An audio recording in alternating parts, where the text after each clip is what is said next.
Bonjour, bienvenue dans le Clan des Chansonniers. En seconde partie d'émission, c'est notre ami Pierre Douglas que nous convierons pour parler de son livre « Ils ont osé », où il couche sur le papier des bons mots qui lui ont fait dresser les oreilles, au Don Camilo rassemblé, le Clan des Chansonniers, dont voici les parrains.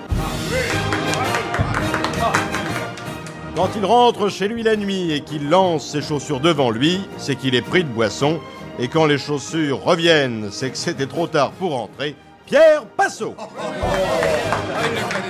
C'est bien vrai, ça. Voilà. Quelle réputation. Pour les obsèques de sa belle-mère, lorsqu'on lui demanda s'il voulait qu'elle soit embaumée, enterrée ou incinérée au choix, il répondit « Mieux vaut ne pas prendre de risques, faites-lui les trois, Mathieu ». Et ça n'a pas marché, c'est ça le problème.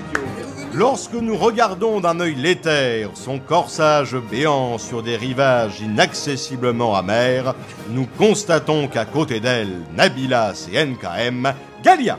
Et l'éther nous endort. S'il ne mange du canard qu'au 1er janvier, en revanche, il a le foie gras toute l'année, Jean-Jacques Delaunay. Ça rime. Seulement pour les fêtes. Lorsqu'après les soirs de réveillon, il est lui aussi pris de boisson, il se rend responsable de multiples accidents de voiture. Et pourquoi? Car dans ces cas-là, c'est sa femme qui conduit, Sylvain Collaro. Oh, j'ai fait 12 points. Expert de la mort, Stakhanovitch du sordide, il a promis à sa femme qu'il lui offrirait des fleurs pour une grande occasion. Son enterrement, par exemple, professeur Sorgue. Après que de multiples bières aient échoué dans son verre, à son heure dernière, de multiples verres réussiront dans sa bière, Juanito. Juanito Banano. Et enfin, sa femme se réjouit de l'avoir épousé, car un vrai baiser se fait avec moustache, sauf quand il est trop bas et qu'il fait l'effet du velcro, Serge Piado. Et il est notre guide de l'humour et de l'esprit. Grâce à lui, les mots pétillent comme le champagne. Et sans lui, nos vies n'auraient que le goût du champomis. Paul Duro. Je ne m'en lâche jamais. Commençons par identifier les auteurs des deux phrases de la semaine. D'abord... très bien. Nabila. Ah bah écoutez, c'est une première, l'auteur a été donné avant la phrase. Alors maintenant que vous avez l'auteur, je vais donner la phrase. C'est vrai, c'est Nabila. Nabila, deux points. Non, tu sais pourquoi je le sais? Il a une érection. La table s'est soulevée. La Suisse fait partie de la France, c'est au milieu je crois, et c'est effectivement Nabila. Non. Et si, Elle a dit ça. elle a dit ça. À son œil Ah, vous avez l'air surpris et tout ça. à son œil pétillant, j'ai compris que c'est Nabila. Voilà. Non, mais... Ah, parce que je ne mets plus de gouttes pour les yeux, je mets du vin portugais maintenant, c'est pour ça que c'est pétillant. Mathéus. Deuxième C'est pour phrase. ça que vous avez l'œil rouge, sans doute. Deuxième phrase. Les républicains m'envient car Poutine m'aime et m'adore. Qui a dit ça? Les républicains m'envient car... Marine Le Pen. Non, attention, il y a une astuce. Une astuce, on la Oui. trouvera pas. Donald Trump. Donald Trump. L'astuce Oh est non, trouvée. arrête. Eh oh. C'était les Non, mais républicains. attends, Les il y a un truc. républicains américains. Mais oui, Américains. Non, mais attends. Moi, j'aurais pu le dire même avant qu'il pose la question. Attends. Et pourquoi il n'y a que toi qui réponds? Tout à l'heure, pour Nabila, il a eu son œil qui a érecté. Et pour Donald Trump, c'est sa coiffure. Je soupçonne Mathieu. Je soupçonne de Mathieu couché avec le patron. Moi, Non. je suis Baudor, il a vu les fiches avant. Mais oui, évidemment. Oh, comment va-t-il, Subodor? Ça va très bien, il dort encore d'ailleurs. Ah, Et sachez que Donald Trump fait partie des républicains et l'emblème des républicains, c'est un éléphant. Donc ça trompe. Énormément. d'ailleurs, vous avez vu qu'il faisait une séance photo avec un aigle, qui est le symbole des États-Unis. Oui, nègre sur le dos. Oui, et alors l'aigle l'a attaqué. L'aigle l'a attaqué. Ouais. Ouais. C'est mauvais présage pour lui, quand Un même. aigle noir. Oui. Mais les nègres sont D'ailleurs, toujours il était noirs. rasé de près, il avait la barbara ce jour-là. Oh là là. C'est Bruel qui va être content. C'est comme, dis donc. L'aigle lui a filé une trempe. comme le pigeon pour Hollande. Oui, c'est exactement, c'est ça. Oui, c'est ça. mais écoutez, dites-moi, il y a Donald Trump et qui adore Poutine, et Poutine adore Marine Le Pen. Si un jour ces trois-là arrivent au pouvoir, S'ils font des enfants, on serait scandaleux. Poutine risque d'arriver au pouvoir. Écoutez, moi, si. non, Oui. les trois en même temps. On est en quelle année déjà? Attends. Cela dit, attendez. 1996. Si Donald Trump faisait un enfant à Marine Le Pen, hypothèse de travail, Oui. vous vous rendez compte? Ce serait blond plus blond, ça fait quoi? Quoique, même un peu Roukmout, Donald Trump. Hein? Mahmoud. Hein? Ça va faire plaisir à nos auditrices. Mais on dirait qu'il y a une caniche mort sur la tête. D'ailleurs, vous savez qu'il Deux. prie toujours Oliver, Twist. Donald Trump, parce que l'ange Oliver protège les roues. Oui. Ah, d'accord. Non. L'ange Oliver. protège Attendez, les roues. là, j'attendais, ça faisait 3 ans que je voulais la sortir. C'est pas mal. J'ai eu l'occasion, j'ai S'il vous sauté plaît, dessus. patron, J'ai pas patron, compris. Galia n'a pas compris. Ne coupez pas, ne coupez pas. Pardon. J'ai pas compris. Vous n'avez pas compris quoi? L'ange, L'ange Oliver protège les roues. il s'appelle L'ange Oliver. Oliver. Non, ça, j'ai- Il est roux des cheveux. Non, ça, j'ai vu. L'ange L'ange Oliver partage les roues. Même là, elle comprend pas. Pourtant, on est du même pays. Alors, Donald Trump, vous savez que sa fortune provient à la fois des casinos et de l'économie parallèle. Aussi, je vous propose que nous le surnommions le bandit manchot. Non, c'est pas toutes, mal, les- ça. c'est toutes les genreilles que vous nous mettez. Non, attendez. Hein, c'est Alors, le de bandit De Alors, toute façon, alors- vous avez déjà la coupette devant alors- vous, donc. Alors, le bandit manchot pourrait faire des enfants avec la fille du borgne. Oui, c'est ça, voilà. Ah, voilà, oui, ça serait Ouais, unilatéral. Voilà. Ouais, ce serait un Ça y est, deuxième. elle a compris, patron. Parce que j'ai tout écrit. Alors, vous pouvez écrire, l'ange Oliver protège les roues. Ouais. L'ange Oliver des voitures protège les roues des bagnoles. Oh, c'est attendez. c'est puissant. Alors les dessins, les meilleurs dessins de la presse satirique cette semaine, et il y en a un que je ne résiste à l'envie de vous livrer, qui est extraordinaire. Complice de la montée du Front National, Vincent Lambert abstentionniste. Ah ouais. Non, Ah ouais. c'est bon, c'est bon. Ah, c'est formidable. Alors vous avez un échauffourée entre Sarkozy et Hollande qui dit votre bilan a été catastrophique, la preuve je suis arrivé à l'Élysée. Sarkozy répond et le vôtre pire encore, la preuve je vais y retourner. Voilà. C'est Enfin, tellement vrai. Il espère. Oh c'est pas sûr. Oh, il qu'il y a l'arrivée de retourne, tapis. hein. Il y a Oh, l'arrivée ce de sera- tapis. Oui, oh. Ah oui, tapis est commencé. Alors, Tapis a remis ça, dis donc, il paraît. Et il y en a sous le tapis. Oui, il y en a. Kim Jong-un pas invité à la COP 21 et il dit et pourtant mon peuple est très écolo. Non seulement il trie les déchets mais en plus il les mange. C'est tellement. C'est lui-même, c'est une ordure, ce mec. Hein. Fabius a failli verser une petite larme. Alors ils sont à la COP 21 et Fabius dit je me suis retenu pour la larme pour ne pas aggraver la montée des eaux. Bon, Je sais pas si elle a sorti une petite larme, mais il va falloir qu'il sorte une grosse caution pour sortir son fils de prison. ça c'est une affaire de famille. Les, Oui, Fabius, ah bah oui. les Fabius et les mandats. Le père les cherche, le fils les doit. Et il ne peut pas s'encadrer. Pourquoi?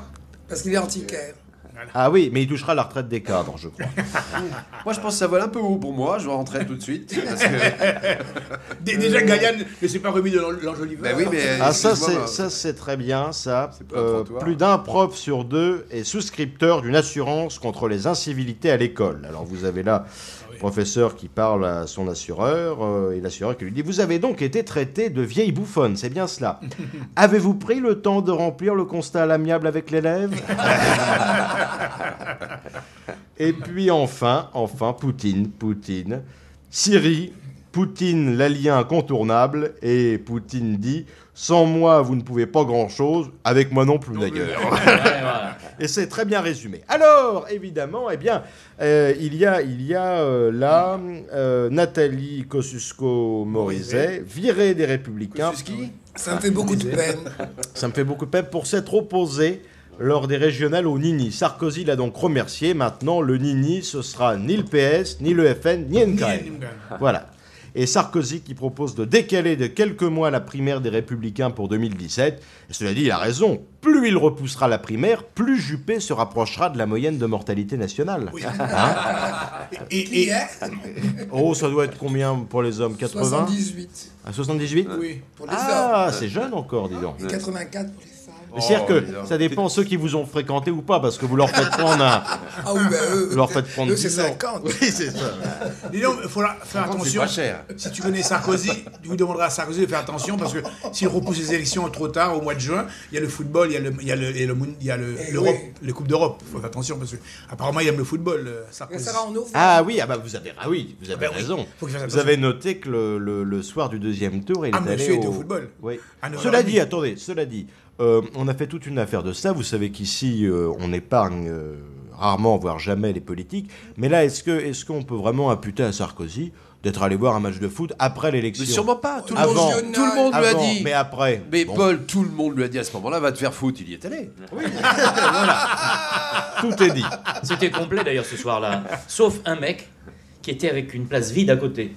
Alors tout le monde dit mais c'est fabuleux, mais comment se fait-il que vous attendez quelqu'un? Il fait non, pas du tout.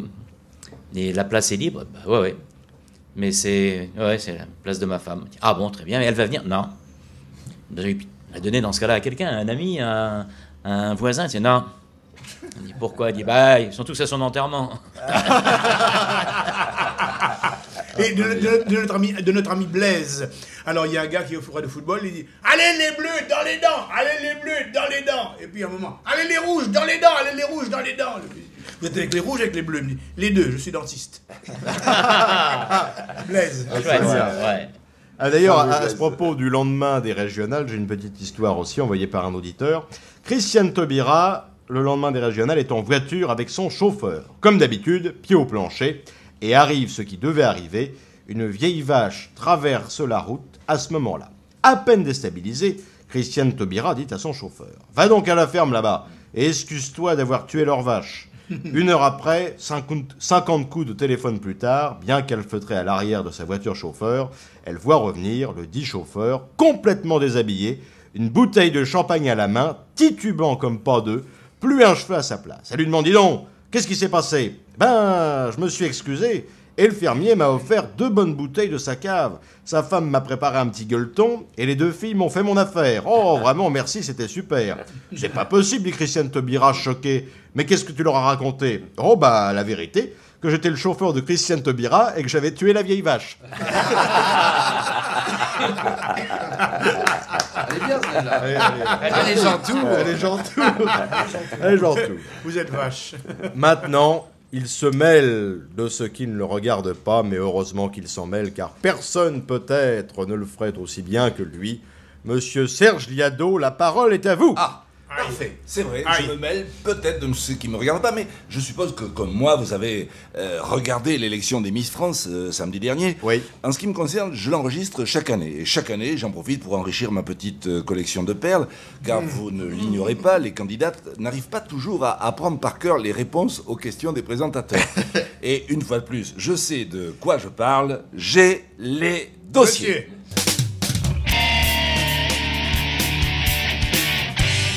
Voilà, alors par exemple, ça s'est produit cette année encore, quand Jean-Pierre Foucault a demandé à Miss Martinique en quoi elle avait les qualités requises pour prétendre au titre. De plus, je pense avoir acquéri un mental nécessaire grâce au sport que j'ai pu pratiquer durant de nombreuses années. Voilà, je pense avoir acquéri le mental nécessaire, hein, grâce au sport que je pratique. Grâce au sport. Alors, c'est la même question qui a été posée à des prétendantes depuis longtemps, et chaque fois, Jean-Pierre Foucault obtient des réponses intéressantes. Par exemple, écoutez cette Miss Île-de-France il y a déjà quelques années. Pour représenter le privilège de notre élégance et notre savoir-faire de notre agriculture. D'accord. Et alors, en remettant les mots dans le bon ordre, ça donne quoi? Excusez-moi. Et de notre agriculture, de notre savoir-faire et dans tellement d'autres choses. Voilà, elle a bien. Alors, nous avons aussi en magasin cette généreuse... Ah, excusez-moi. Nous avons aussi en magasin cette généreuse profession de foi. Je veux voir le bonheur dans chaque œil de chaque spectateur. Dans chaque œil, attention, il ne faut pas que... C'est Le Pen qui est au premier rang. On n'entend pas toujours très bien, mais elle dit spectateur, vous voyez? Oui. Voilà, alors, d'ailleurs, à propos d'œil, ça me rappelle l'œil de... Patrick Bruel l'an dernier, il faisait partie du jury. Alors lui, c'était carrément le regard. Attendez, je cherche le truc là. Oui, je sais pas. C'était Qui farfouille, monsieur. C'était carrément le regard du Maquignon à la foire aux bestiaux, avec un pantalon tellement moulant, comme dit l'autre, qu'on pourrait distinguer sa religion. Enfin, bon. Revenons à nos dindes, à nos moutons, je veux dire. Alors, une fois élues, les Miss France font la tournée des plateaux de télé. C'est ainsi qu'il y a une vingtaine d'années, elles étaient reçues à nulle part ailleurs par l'espiègle Philippe Gildas. Et votre modèle? La femme française que vous adorez? Le physique ou le corps? Le physique, les deux. Non, ça dépend. Quelle est la différence entre le physique et le corps? Il peut y avoir une femme qui a un très beau corps et un physique moins... Moi, j'aime beaucoup Love Amour. Elle aime Love Amour. J'ose même pas aller chez elle voir la couleur des papiers peints. Enfin bon, d'avoir un goût, bref. Alors, à ceux qui posent la question, est-ce qu'il y a des Miss aux États-Unis, je répondrai que franchement, c'est difficile à dire. Le cinéaste français Elie Chouraki pourra finalement tourner son film Miss Missouri, aux États-Unis. C'est très difficile à dire. Il y a aussi, mais ça on en parle moins, l'équivalent masculin des Miss France, c'est Mister France. Alors le lauréat de l'édition 2011 avait fait une apparition très remarquée sur le plateau du MAG de l'été sur Direct 8. Avec une question à laquelle on m'a posé, si j'aurais pas voulu l'entendre, je serais jamais venu chez vous et voilà. Pardon, oui. Pardon. Oui, non, vous vouliez intervenir. D'accord. Bon, je voudrais dissiper une idée reçue. Les jeunes gens en situation d'échec scolaire, mais cependant désireux de gagner beaucoup d'argent, ne peuvent pas tous prétendre remporter des concours de beauté. C'est ainsi qu'on trouve de remarquables spécimens chez les apprentis chanteurs. Merci. Bravo. C'est magnifique, en tout cas. T'as une voix de tête superbe, hein. C'est vrai, c'est rare. Hein. Je te remercie de t'avoir fait plaisir. T'es ténor. Parce qu'il lui pose une question, écoutez ça. Merci. Bravo. C'est magnifique, en tout cas. T'as une voix de tête superbe, hein. C'est vrai, c'est rare. Hein. Je te remercie de t'avoir fait plaisir. T'es ténor. Non, pas du tout, je suis autodidacte. C'est formidable. C'est vrai qu'elle est belle. Et derrière cette grande modestie se cache aussi, il faut le dire, un philosophe méconnu. C'est le même qui nous dit... La passion dans la raison est déterminée par la certitude d'avoir raison dans sa façon maison de concevoir la raison. C'est joli. Oui, on a tout compris. C'est joli, hein. Numéro 46, très bon. Ça, à mon avis, ça va nous faire un sujet du bac. Autre chanteuse aux talents multiples, Ève Angéli essaye de se débarrasser de cette réputation de blonde qui lui colle à la peau. Il y a en effet quelque chose de très profond chez elle. Par exemple, ce sont ses réflexions philosophiques, elle aussi. Tu ne peux pas te représenter le néant. Parce que par définition, le néant, c'est rien. Et quand tu dis ça, tu dis mais rien, c'est quoi? C'est quelque chose quand même, puisque c'est rien. Et donc tu essayes de visualiser le rien, c'est-à-dire le néant, et ça fait peur parce que tu n'y arrives pas. Donc on pourrait dire que l'espace, c'est le néant. Mais une fois de plus, ça s'approche du néant, l'espace, mais ce n'est pas le néant, puisque le néant, c'est le néant, tu vois. Et c'est vrai qu'avec elle, on a une idée plus proche du néant. On voit à peu près ce que ça donne. Hein. Donc, j'en profite pour vous donner des nouvelles aussi de l'inoubliable Cindy Sander, candidate malheureuse aux auditions de la Nouvelle Star. Elle continue à croire en sa bonne étoile. Julien Doré, il m'a dit, voilà, travaille sur toi. Et c'est pas passé à côté d'une sourde. Je dois à la vérité de dire que ni Cindy Sander ni Ève Angéli ne sont des vraies blondes, ça je le sais puisque j'ai partagé la même loge que l'une d'entre elles lors d'un spectacle à l'Olympia. Et d'ailleurs cette légende qui court sur les blondes est ridicule et sans fondement, sauf peut-être pour certaines, comme par exemple la charmante journaliste Anne-Elisabeth Lemoine que Bruce Toussaint avait voulu tester avec un petit jeu. Ni oui, ni non, ni blonde. On met un peu la pression, 60 secondes, Anne-Elisabeth, on y va. Anne-Elisabeth Lemoine, c'est votre vraie couleur de cheveux? Je suis une vraie blonde, oui. Et ça, c'est la meilleure preuve que c'est une vraie blonde. Car les jaloux auront beau persifler, les ravissantes idiotes savent compenser leur carence intellectuelle par l'intuition et surtout l'expérience qu'elles ont des hommes. Ce sera mon dernier exemple. Quel est selon vous le numéro le plus dangereux au cirque? 69. Voilà, messieurs, je m'empresse d'aller dresser mon chapiteau plus loin. Bravo, bravo. Ah, superbe.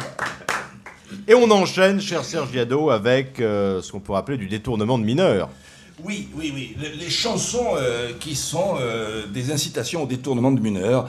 Vous savez, Jean-Luc Lahaye qui a été ennuyé, Richard De Witt, le chanteur du groupe Il était une fois.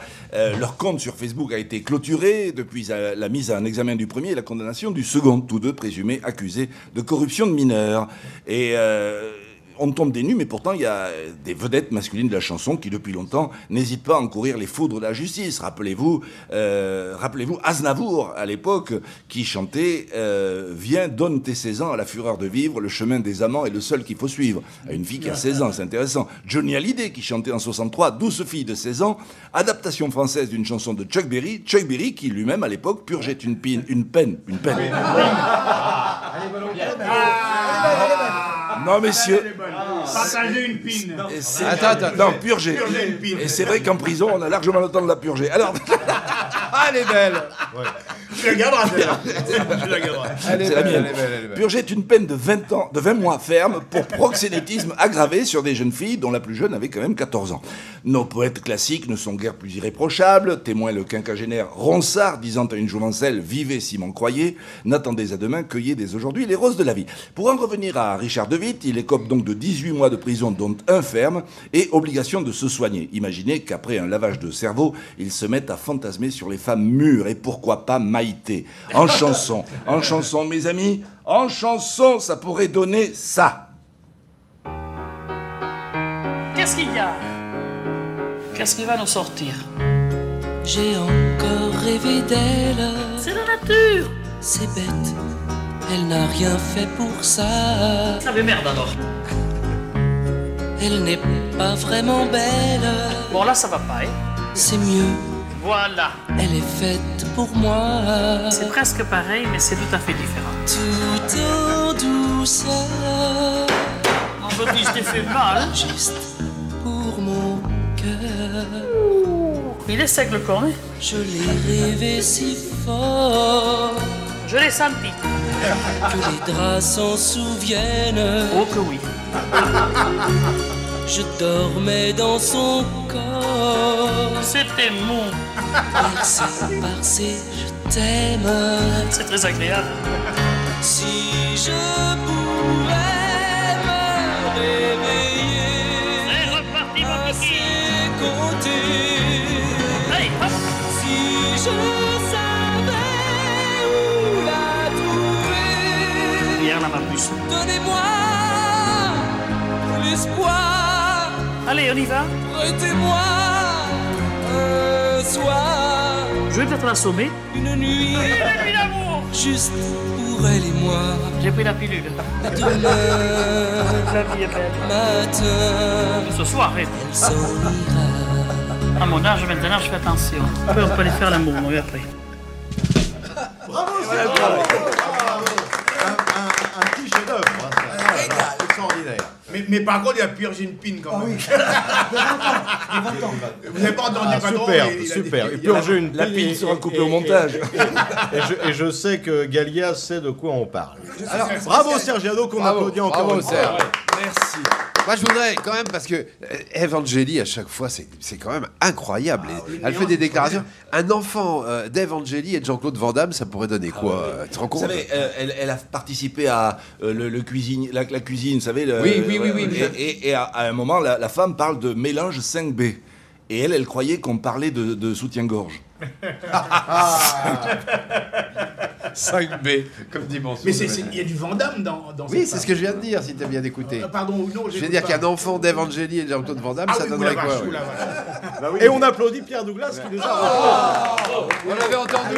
Alors, qui sera notre invité? Merci. Qui sera notre invité en seconde partie d'émission, mais comme il est sociétaire à part entière du clan des chansonniers, eh bien, il participe à la revue de presse. Quel dommage. Moi, je vois Gad Elmaleh, Monsieur Douglas, ça me fait beaucoup de peine. Il va passer Noël tout seul, sans Charlotte. Ah bon? Ouais. Il sera sur le rocher quand même. Mais de chocolat avec sa Charlotte. Pourtant, il avait dit, on allait bien ensemble. Elmaleh et puis rien. Vous savez que l'écrivain, l'écrivain Antoine Blondin, qui a écrit Un singe en hiver, etc., il avait reçu un jour le prix Prince Pierre de Monaco pour l'ensemble de son œuvre. Et quand on reçoit ce prix littéraire, on reçoit de l'argent et on est invité à dîner au Palais Princier. Et alors il dînait, il y avait Grace Kelly, Grace qui était là, qui était encore vivante avec son mari le prince Régnier, etc. Et à un moment donné, ils ont servi à table un vin absolument somptueux. Et Blondin, entre deux gorgées, a dit « c'est quand même meilleur que le vin des rochers ». Oui, bravo. Très bien. Mais en fait, pour la rallonger un petit peu, si je puis m'exprimer ainsi. Oh, présente peu. Non, la princesse. Ah bon? La princesse aurait très bien pu dire My God, Elmaleh. Ah oui. Oh my God. Oui. Vous voyez, voilà, oui, mais non, attends, on ne rêve pas, les gardes ne sont pas vibreurs. Non, parce que Galia que tu connais pas, faut l'expliquer. Ah oui. Pas tout, il y a des choses. Mais attends, mais on s'en comprend très bien. Moi, je le connais. Bah bien sûr. Mais je l'ai vu Mais partout. c'était à la grâce, il se télé, baignait partout. toujours à poil. Ah, de la télévision. Je crois que tu vas aller dans les boîtes de nuit. Non, il va pas dans les boîtes de nuit. Non, jamais. Non, on le voit dans les boîtes de jour. nous. Qu'est-ce que c'est que cette histoire que Grâce se baignait toujours toute nue? Bah oui, parce que son maillot était en principauté.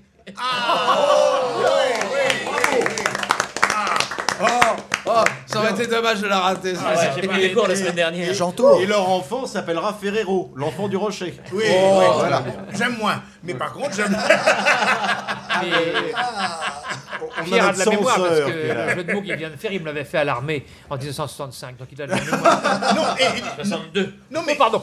Non, mais comme dirait ma femme, tu peux la voir, mais faut la placer. Là, il a bien placé. Allez, place, mon petit gars, place. Alors, qu'est-ce qu'on Ça y est, vous avez terminé, vous? Ma femme, oui. Bon.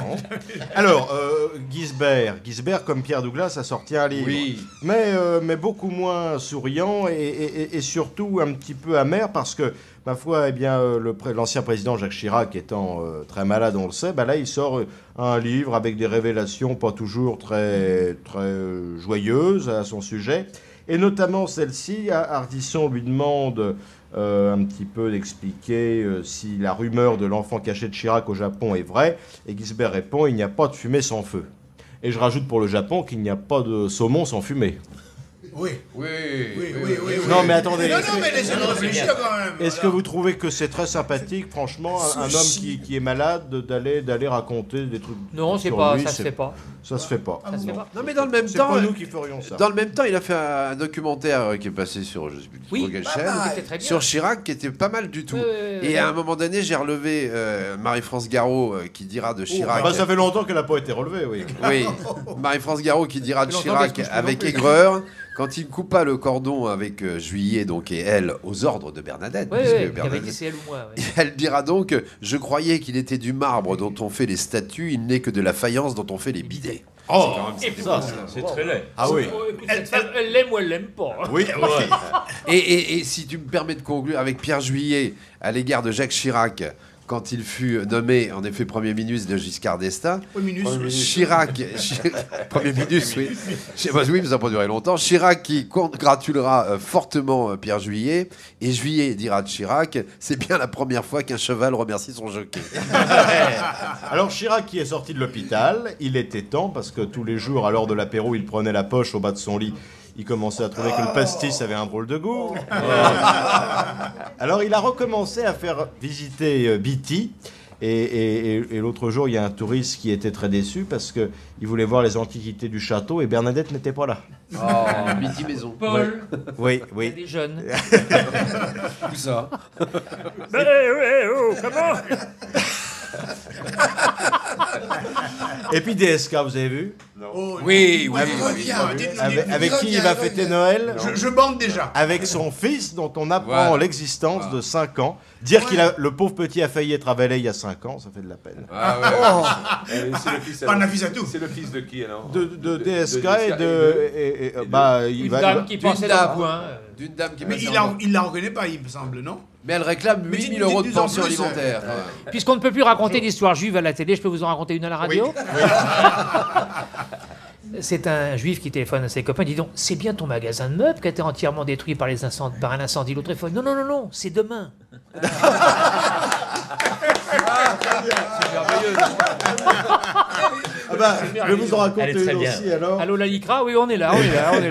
C'est une maman juive qui est en train de dîner dans un bon restaurant avec sa fille. Et à un moment, elle saisit le bras de sa fille, elle dit au secours, un médecin, vite. Et là-dessus, il y a un type qui se lève du fond du restaurant qui dit je suis médecin, qu'est-ce qui se passe? Alors il arrive à la table et la mère juive prend le bras de sa fille et dit c'est ma fille, je vous la présente. Et il y en a une qui est dans le même goût, c'est pour la première fois aux États-Unis, c'est un président juif qui a été élu. Et pour l'investiture, il demande à sa maman, qui vient d'Israël, de venir participer à cette manifestation. Mais elle dit, oh non, tu sais, mais c'est fait cher, tu te rends pas compte. Il dit, non, on prend de l'avion, tout ça, puis j'ai rien à me mettre. Il dit, mais maman, maintenant, c'est moi qui suis président. Je t'envoie un avion, je t'envoie les vêtements, je t'envoie tout. Oh, d'ici, c'est comme ça, je veux bien, mais quand même.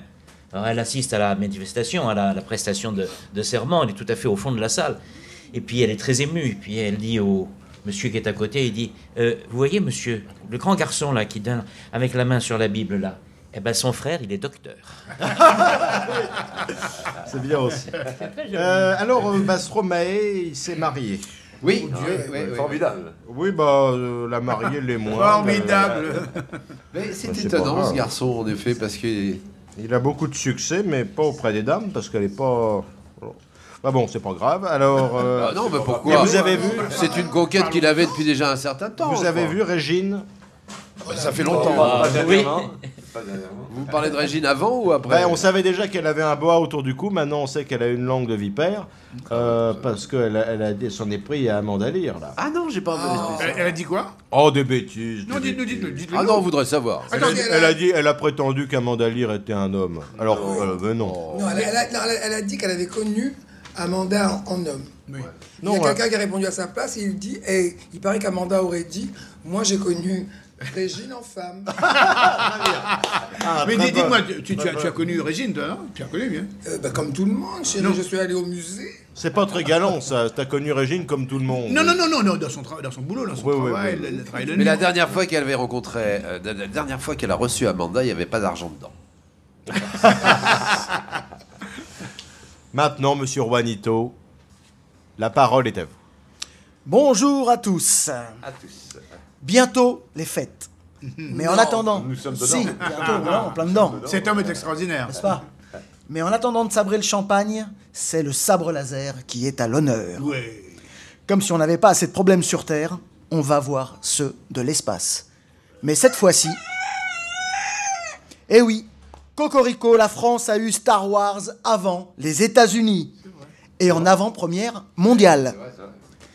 Mais ça explique l'arrivée de migrants en Europe. Hein. Bonjour monsieur, vous venez pour le djihad? Non, nous venir pour les Jedi. Après, retourne Syrie. Terrorisme, Salah Abdeslam. Vous savez, voyez qui c'est? Eh ben, il a profité d'un déménagement en se cachant dans un meuble pour échapper à la police. En fait, il aura... À la police belge, exactement. En fait... pour Ikea, Ah, mais c'est limite bien joué, mais il aura fait en fait comme les Grecs, le coup du cheval d'Ikea. Alors, on ne sait pas quel type de meuble, dans quel type de meuble il s'est caché, mais si c'est dans un canapé, c'est sûrement un convertible. Précarité. Hébergement d'urgence à Paris, Anne Hidalgo annonce bientôt 200 sans-abri dans le 16e arrondissement. En face de chez moi. Mais attends. Et il paraît même que l'avenue Foch serait rebaptisée l'avenue Fauché. Alors c'est la première fois que les riches entendent le mot pétition, comme la baronne du Pilou-Pilou, 6e fortune de sa rue. Qu'est-ce que c'est, Charles-Édouard? Une pétition, madame la baronne. Une quoi? Une pétition. Pétition. J'adore le mot. Il faut un rib? Non, juste une signature. Mais c'est pour quoi faire? Pour que les pauvres ne dorment pas sous vos fenêtres. Des pauvres dans le 16e arrondissement. C'est une télé-réalité? Non, la vraie vie. J'adore l'idée. Non, mais alors, moi j'ai d'autres idées, Anne. Pourquoi pas les sans-dents à Couronne, le carnaval des favelas au Vésinet, et un camp pour familles monoparentables.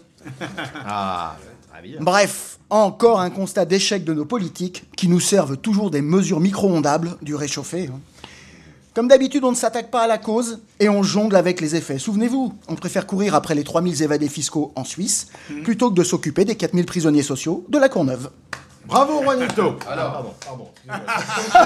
Je pensais que c'était la fin. Excusez-moi. Alors, pour conclure, moi j'ai décidé de lutter avec de vraies mesures en me transformant en Père Noël low cost.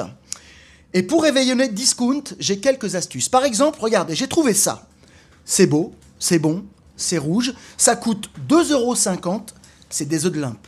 Est-ce que vous savez comment s'écrit limpe? LUMP. Exactement. Pas les républicains, hein, l'UMP. LUMP, voilà. Je sais que pour Noël, j'achète des œufs de l'Inde, je mets des lunettes de soleil et j'ai l'impression de manger du caviar. Donc, effectivement, des œufs de limpe, ça s'écrit LUMP, c'est une des orthographes correctes. Donc, on peut dire qu'avant, on réveillonnait avec la gauche caviar. Maintenant, on se tape les œufs de l'UMP. Bon réveillon à tous. Cette chronique était présentée par Obi-Wan Kenobi. Que la farce et la dinde soient avec vous. Bravo, bravo Juanito. Alors, Alors, mon cher Juanito, je me suis laissé entendre, j'ai vu des photos, des personnes qui vous ressemblent, qui auraient été danseuses de Patrick Hernandez. Vous me ramenez à... Dites-nous en plus. Oui, danseuse, non, Alors, danseur, vous pouvez nous danseur. expliquer ça? Oui, c'était dans les années 80. On dansait à l'époque, je faisais des spectacles de rue. C'était le Smurf qui déferlait en France. Ouais. Et le producteur de l'époque de Patrick Hernandez nous a repérés sur les Champs-Élysées et s'en est suivi une tournée de presque 2 ans avec ce Avec monsieur. Madonna. Juste lui, après. Lui, ça fait 30 ans qu'il fait des tournées. Hein, mais De au Beaujolais. bistrot, Oui, lui. mais Ouais, il détourne quoi? N'empêche qu'il Mais a avec- vraiment qu'un gros succès, mais qu'est-ce qu'il cartonne? En droit d'auteur. En droit d'auteur, ça tombe. Énorme. Il était à l'époque. Je crois que hors saison, il prend 30 000 € par mois. Je ne sais pas. Droit d'auteur. C'est incroyable. C'est avec un beau parti. un titre. Droit d'auteur. Oui, on va regarder la vénale là. Qui s'y intéresse. Alors, première séance au Conseil régional corse avec une assemblée à majorité nationaliste corse. Ah oui. Et je ne sais pas si vous voyez ce que ça peut donner, le mélange d'un conseiller régional et d'un corse. Vous voyez un petit peu l'alliage de feignasserie là? Déjà un conseiller régional plus un corse. Quand monsieur parle comme ça, monsieur n'a pas de maison en Corse. Non, non. pas du Enfin, tout. il en avait une. Il y avait 2 minutes encore. Il y avait cette vieille plaisanterie, comment on fait un Corse pour faire un clin d'œil. Il ouvre un œil.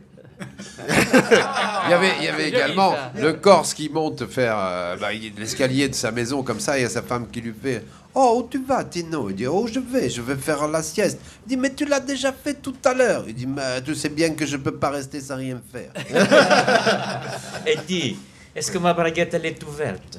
Oh, je ne sais pas, Doumé. Dis-moi, Dominique, est-ce que ma braguette, elle est ouverte? Tu dis, oh, je ne sais pas, je ne veux pas tourner la tête. Ah, dis tant pis, je pisse quand même. Aussi, les Corses, le mari qui fait un braquage de banque, alors ils sont obligés de quitter la maison, ils vont se planquer dans le maquis. Alors il prend une mule pour transporter leurs bagages, et puis sa femme. Et puis, il commence à monter dans le maquis, et puis là-dessus, la mule trébuche sur un caillou. Alors le Corse prend son fusil, va devant la mule, et il fait une fois. Bon, ils repartent. Au bout de quelques mètres, la mule, ma foi, retrébuche. Il va voir la mule avec son fusil, il fait 2 fois. Et au bout de quelques minutes, la mule trébuche une 3e fois sur un gros caillou, et là, il s'amène 3 fois, et PAM! D'un coup de fusil, il descend la mule. Et sa femme arrive vers lui, il dit « Mais tu es complètement fou! T'as tué notre mule, notre plus belle mule, comment on va transporter nos affaires? Et pourquoi t'as fait ça ?» Et le Corse, il la regarde, il fait « une fois. » Et dites donc, Paul, vous connaissez l'histoire de l'écorce qui est sur l'arbre? L'Écorce. Il en a trop fait. Attention, Alors, monsieur s'il Pierre vous plaît. Douglas, cher Pierre Douglas, comme vous ne nous avez pas rendu visite depuis un certain temps, nous avons maintenant un rituel. Celui qui en a trop fait, c'est-à-dire qu'il a proféré une énormité insupportable, intolérable, nous lui remettons le trophée car il en a trop fait. Voilà. Je vois que tous les trophées sont sur la table de Colaro. Mon cher Pierre, ils sont là pour être distribués. Il va s'auto-distribuer. Et alors, ça va intéresser Pierre Douglas, qui donc a publié Ils ont osé, qui traite du sujet. Les habitants d'une ville en Russie en avaient ras-le-bol des frasques et des affaires financières de leurs politiciens. Aussi ont-ils élu aux dernières élections municipales la semaine dernière comme maire un chat. Oui, ils ont dit au moins celui-là, il nous fera pas d'embêtement, il n'y aura pas d'escroquerie. Alors, ils ont élu le chat. C'est un chat qui beauté s'appelle Barsik. Comment? Un chat beauté? Non, c'est un chat. Non, mais au départ, ils voulaient prendre un kangourou, mais comme les un politiciens, chabotage, ils alors. mettaient tout dans la poche, donc ça... Vous savez qu'on ça n'a les pas a le droit de pas transporter intéressés. les animaux dans le métro. Et un jour, un monsieur avait son petit chat, il ne voulait pas s'en séparer. Alors il prend le métro et il met le petit chat dans son pantalon. Et puis il s'assoit entre 2 bonnes sœurs, et à un moment donné, entre 2 stations, il y a une patte du chat qui sort, toute griffe dehors, et il y a une bonne sœur qui se penche à l'oreille de l'autre et qui lui fait « On a drôlement bien fait d'entrer dans les ordres. » Oh, elle est super. Belle. Super. Mais je sais, dans les avions, c'est pareil. Maintenant, on n'a pas le droit non plus d'amener des animaux vivants. Et c'est un couple de Belges, une fois, qui est allé en Amazonie. Et en rentrant dans l'avion, il y a le Belge qui dit à sa femme, tu sais, je crois que j'ai fait une petite bêtise. Il dit, j'ai ramené un petit cadeau pour Gérard, tu sais, notre voisin du palier, là. Je lui ai ramené une chauve-souris. Une chauve-souris, mais tu t'en pas grande, une chauve-souris, mais comment on va passer ça à la douane? Bah, c'est pas possible une fois. Bah, d'ici, tu sais, je l'ai mis sur mon t-shirt. Et puis j'ai refermé, la fermeture est claire, et puis si on me dit ce que c'est, je suis Batman. Tu parles de Batman, t'as vu la tronche que tu as, mon mort. Bah, d'un autre côté, mon mari, il faut que je te dise aussi, moi de mon côté, je fais une bêtise. Toujours pour le petit Gérard, tu sais qu'il est gentil, le voisin, ouais. Eh bien, je lui ai rapporté un cadeau aussi. J'ai rapporté un putois. Un putois, mais ma pauvre femme, mais ça ne va pas la tête une fois. Mais qu'est-ce que tu l'as fait du putois? Moi, je l'ai mis dans ma culotte. Dis dans ta culotte, mon femme, mais tu te rends pas compte? Et l'odeur? Oh, bah d'ici, il meurt, il meurt.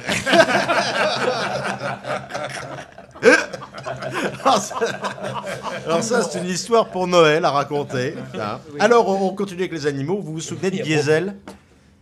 Diesel, Oui, c'est le chien policier mort pendant l'assaut de Saint-Lucier, qu'il était diesel mais pas sans plomb. Et...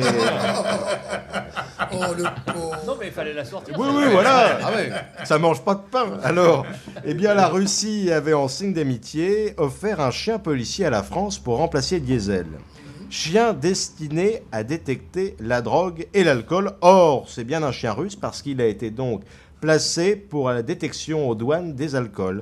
Et donc, que fait le chien russe quand il détecte de la vodka? Il la boit. On peut pas lui donner un... Allez, c'est bien quand même. Donc je vais arrêter. Il le mérite. On lui donne le trophée parce qu'il en a Trophée. Et il va le garder. Ça, c'est pas sûr. On verra bien. Il y a de la concurrence ici. Hein. Tapi répond à sa condamnation qu'il contraint à rembourser plus de 200 millions d'euros. 400, pardon. 400. Il a dit, si je paye, je vais finir au resto du cœur. Mais si vous m'acquittez, je les rachète. Et bon anniversaire au resto du cœur qui ont 30 ans. Personne toutefois pour fêter cela, car ceux qui mangeaient au resto du cœur il y a 30 ans sont morts depuis longtemps. Et voilà. Oui, ça amuse aussi. On en fait tout un plat des restos du cœur pour 5 €, c'est pas terrible. Hein. Ça m'aurait quand même arrangé si la boisson n'existait est plus, comprise. quoi, tu vois. Ça fait quand même un petit moment que ça aurait dû disparaître, quoi. Les nouvelles morbides du professeur Sorgue. Ça se passe en France. Un voyageur veut aller à Paris et voit arriver un train au loin. Se rendant compte qu'il n'est plus sur le bon quai, il décide de grimper sur le toit du RER pour ne pas rater son train de l'autre côté. Il est frappé par un arc électrique et se prend une décharge de 25 000 volts. Notre homme est brûlé sur tout le corps et s'éteint dignement sur le toit du RER avant l'arrivée des secours. Précision du professeur Sorgue. J'ai appris que tu n'avais pas rechargé ta carte Navigo, donc c'est normal, la SNCF se décharge de toute responsabilité. Ça se passe aux USA. Une automobiliste, Sarah, âgée de 32 ans, poste sur son compte Facebook ce petit mot. Cette chanson Happy de Pharrell Williams me rend trop heureuse. Occupée à écrire cette prose sur son téléphone, elle perd le contrôle de sa voiture et percute de plein fouet un camion-benne à l'arrêt qui ramassait les poubelles et meurt sur le coup. Rappel du professeur Sorgue. En France, les éboueurs ne touchent pas aux gros encombrants. Il existe un numéro de téléphone pour ça. Ça se passe sur l'archipel de Chausey, en Normandie. Un couple d'une trentaine d'années décide de faire l'amour à une dizaine de mètres de haut sur les remparts d'un château fort. Ils sont retrouvés morts, nus, au pied de la bâtisse, leurs affaires toujours en haut. Constat du professeur Sorgue. Chers amoureux, chapeau, fort est de constater que cette fois-ci, vous vous êtes vraiment bien éclatés. Aux USA, James Plitt tourne un clip musical disco dans une zone désertique et sur une ligne de chemin de fer. L'homme qui se prétend être le meilleur coach sportif américain explique à ses fans comment faire du sport sur les rails. Équipé de ses écouteurs et très concentré, il fait une série de pompes avant d'être happé par le train qui passe. Il meurt sur le coup. Constat du professeur Sorgue. Le chanteur Khaled t'aurait expliqué que mieux vaut écouter du rail que de se faire emboutir l'arrière-train. Oui, ça dépend. Ça se passe en Inde. Abhijit, le voiturier d'un palace à New Delhi, appuie un peu trop fort sur le champignon d'une Lamborghini Diablo d'une valeur de plus de 200 000 €, alors qu'il doit la garer sur le parking situé à 100 mètres. Il finit écrasé contre un mur en béton, embarquant au passage plusieurs voitures de luxe. Conclusion du professeur Sorg, Abidjit. Même Ayrton Senna reconnaît qu'à 1 million d'euros de dégâts, ça fait cher l'erreur de pilotage. Sur un vol Londres-Paris, un commandant de bord anglais de 46 ans, James Wilford, transportant 147 passagers, perd sa prothèse de bras juste avant l'atterrissage de son aéronef en désactivant le pilotage automatique. Constat du professeur Sorg, c'est comme aux cartes. Quand on perd la main, parfois on peut aussi perdre la manche. Ça se passe aux États-Unis. Veronica Castillo manque de défaillir en voyant s'afficher le montant du jackpot qu'elle vient de gagner, 9 millions de dollars pour une mise de départ de 80 $. Elle appelle tous ses amis et sa famille pour leur annoncer son nouveau statut de millionnaire, sauf qu'au lieu des 9 millions attendus, les responsables du casino sont formels, la machine à sous offre un gain maximal de 20 000 $. Navrés de cette erreur, ils annoncent qu'en dédommagement, la jeune fille aura un week-end offert quand elle veut en demi-pension pour une personne dans l'établissement s'il n'est pas complet, en plus de ses 80 $.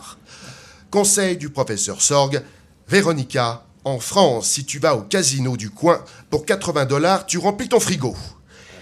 Itachi Wang, un chef cuisinier chinois, est mordu par un cobra décapité 20 minutes auparavant lors de la préparation d'une soupe de serpent.